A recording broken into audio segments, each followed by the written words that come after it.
Hello friend, હું છું ગુજરાતમાં તમારું સ્વાગત છે. મિત્રો, આજે આપણે આ વિડીયોમાં ધોરણ 11 વિષય નામના મૂળ તત્વો અને તેની અંદર આપણે 11 માર્કનો સમ વાર્ષિક હિસાબો, જેમાં આપણે અસાઇનમેન્ટનો બીજો સમ છે, આજે આપણે વિડીયોમાં જોઈશું. જો તમે આની પહેલાંનો પહેલો સમ ન જોયો હોય તો તમે નીચે ડિસ્ક્રિપ્શનમાં લિંક આપેલી છે, ત્યાં તમે મેળવી શકશો. અને યુટ્યુબ ચેનલમાં નવા છો તો અત્યારે જ યુટ્યુબ ચેનલ લાઇક કરો, શેર કરો, સબસ્ક્રાઈબ કરો અને બાજુના બેલ આઇકન બટનમાં ક્લિક કરવાનું ભૂલશો નહીં, જેથી કરી અને પછીના વિડીયો મૂકવીને તમને નોટિફિકેશન મળતી રહે. ધનેશના તારીખ 31/3/2016 રોજના નીચે આપેલા કાચા સરવૈયાના હવાલા પરથી વાર્ષિક હિસાબો તૈયાર કરો. સ્ટોક તમને આપેલો છે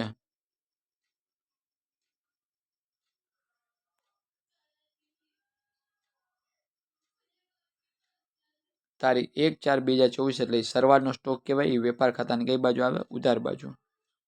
પછી ચોખ્ખી ખરીદી, એ પણ સેમ વેપાર ખાતાની ઉધાર બાજુ.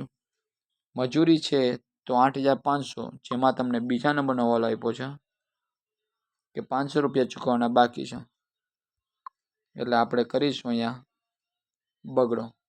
દેવાદારો છે, એમાં કંઈ હવાલો નથી, એટલે એમને એમ જ કઈ બાજુ આવે? પાકા સરવૈયામાં મિલકત લેણા બાજુ. યંત્રો આપેલા છે 18,000, એટલે આપણે એમને એમ રાખીશું.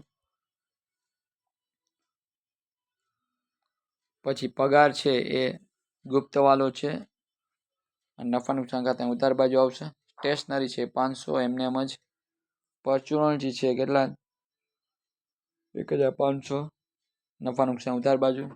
દલાલી છે 2,000. રોકાણો પડતર કિંમતે આપેલા છે 8,000, રોકડ હાથ ઉપર અને બેંકમાં 4,500 નો ઉપાડ આપેલો 5,000. ત્યાર પછી મૂડી, તો એની ઉપર બીજો 5મો હવાલો છે, 10% લેખે વ્યાજ, અને એની અંદર બીજો ચોથો હવાલો છે, એ પણ એની અંદર એડ થશે. બરોબર, એ આપણે જોશી ત્યારે. ચોખ્ખું વેચાણ વેપારની જમા બાજુ, લેણદારો પાકા સરવૈયા મંડી દેવા બાજુ. ઉમેદવારનું પ્રીમિયમ, તો એમાં હવાલો છે, જે આ ઉમેદવારનું પ્રીમિયમ છે જમા બાજુ છે, એટલે આપણે મૂડી દેવા બાજુ લખશી. અને 1/4/2024 5 વર્ષ માટે છે, એટલે આપણે 5 વર્ષથી મીન્સ કે 3,000 5થી ભાગીશું, એટલે 600 રૂપિયા જે છે અગાઉથી મળી ગયું છે.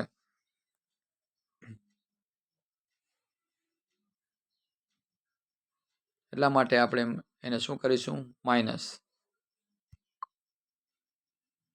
અને બીજી એન્ટ્રી આવશે ઉમેદવાર પ્રીમિયમ પાકા નફા નુકસાન ખાતાની જમા બાજુ. વટાવ આપેલો છે, મળેલ છે, એટલે 1,000, નફા નુકસાનની જમા બાજુ. ત્યાર પછી આખો સ્ટોક છે એમાં 12,000 નો હતો અને 2,000 નુકસાનીવાળો હોવાથી એની કિંમત બજાર વેચવા છે તો 1,000 હતી, એટલે હવે આપણે 1,000 જ એના મળવાના. અને બાકીનો જે 10,000 નો હતો, જો 12,000 આવી રીતે બે ભાગ કરવાના. 2,000 વાળો હતો અને 10,000. 10,000 તો પૂરેપૂરા મળે જ છે, પણ 2,000 વાળાને તમને 1,000 જ મળે છે, એટલે ટોટલ સ્ટોકના કેટલા થાય? 1 ને 10 11,000 થશે. ત્યાર પછી રોકાણની બજાર કિંમત 7,750 હતી, અને એમાં આપણે જોઈએ તો ઘટાડો થાય છે, એ આપણે જોઈશું હમણાં એની એન્ટ્રી કરી ત્યારે. ચલો, પહેલાં આવશે આપણે લખવાનું સ્ટોક, એ વેપાર ખાતાનું ઉધાર બાજુ જોઈ શકીએ આપણે અહીંયા. સરવાળનો સ્ટોક એમને એમ લખી નાખવાનો. પછી ચોખ્ખી ખરીદી પણ એમને એમ જ, વેચાણી છે એમને એમ જ. મજૂરી છે તો એમાં ચૂકવવાની બાકી આપણે વાત કરી હતી 500 રૂપિયા, એટલે 9,000. અને એની બીજી એન્ટ્રી આવશે પાકા સરવૈયામાં મૂડી દેવા બાજુ, ચૂકવવાની બાકી મજૂરી 500. ચલો, એ કમ્પ્લીટ. ત્યાર પછી દેવાદારો 10,000, પાકા સરવૈયામાં આપણે લખીશું મિલકત લેણા બાજુ 10,000 દેવાદાર. યંત્રો 18,000, એમાં કાંઈ હવાલો નથી, ભલે ઓલું આપ્યું ભાઈ કન્ફ્યુઝ કરવા માટે છે, એટલે ભૂલથી આપણે એને એમાં લેવાનું નથી.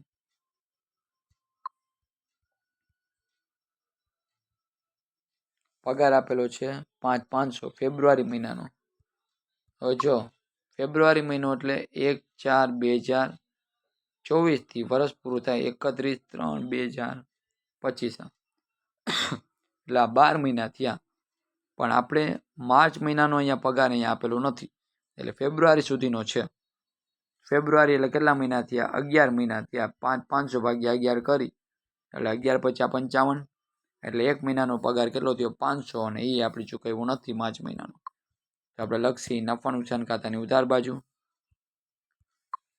પગાર 5,500 પ્લસ ચૂકવવાનું બાકી 500, અને અહીંયા આવશે 12,000. બીજી એન્ટ્રી આવશે પાકા સરવૈયામાં મૂડી દેવા બાજુ ચૂકવવાનું બાકી પગાર 500 રૂપિયા. ચલો આગળ.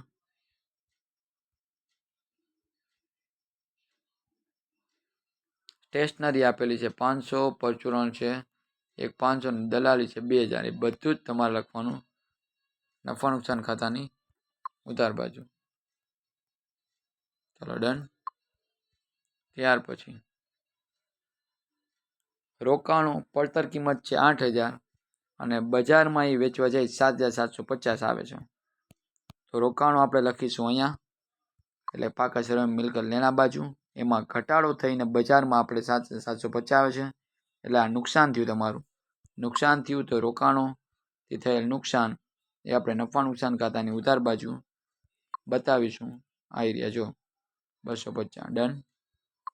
ચલો ત્યાર પછી ઉપાડ 5,000. ઉપાડ પર આપણે સેમ અહીંયા બતાવીશું 5,000. ત્યાર પછી મૂડી 30,000 છે. હવે આમાં જો ટ્વિસ્ટ છે,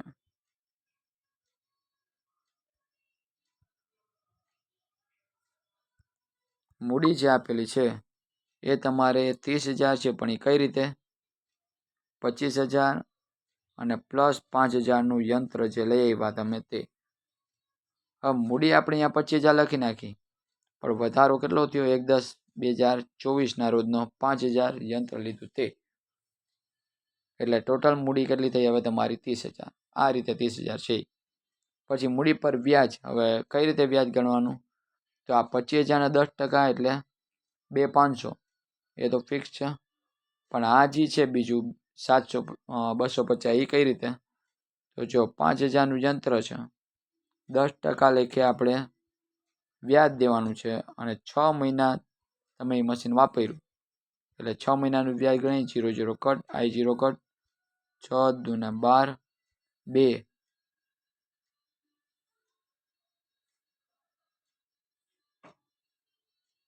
25 એટલે 500, અને 0 હજી એક લગાડી દેવાનું એટલે કેટલા આવ્યા? 250. એ ટોટલ 2,000 અને 250 એટલે 2,750 એ વ્યાજ થશે. એ એડ કરી એટલે કેટલા આવે? 32,750. પછી આપણે નફો જે છે એ ગણવાનું રહેશે. ચલો હવે ચોખ્ખું વેચાણ છે લખાઈ ગયું. વેપાર ખાતાની જમા બાજુ 60,000. લેણદારો જે છે પાકા શ્રમ દેવા બાજુ 8,000.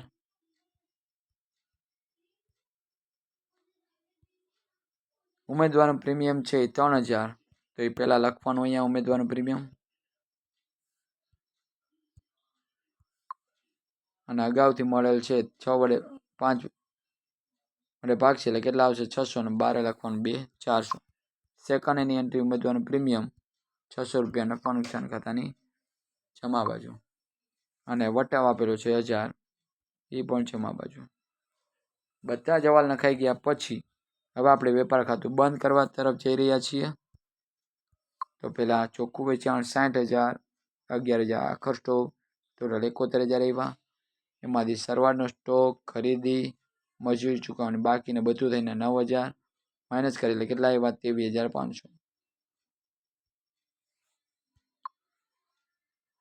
એ તમારે લઈ જવાનું નફા નુકસાન ખાતાની જમા બાજુ. નફો છે એટલા માટે 23,500.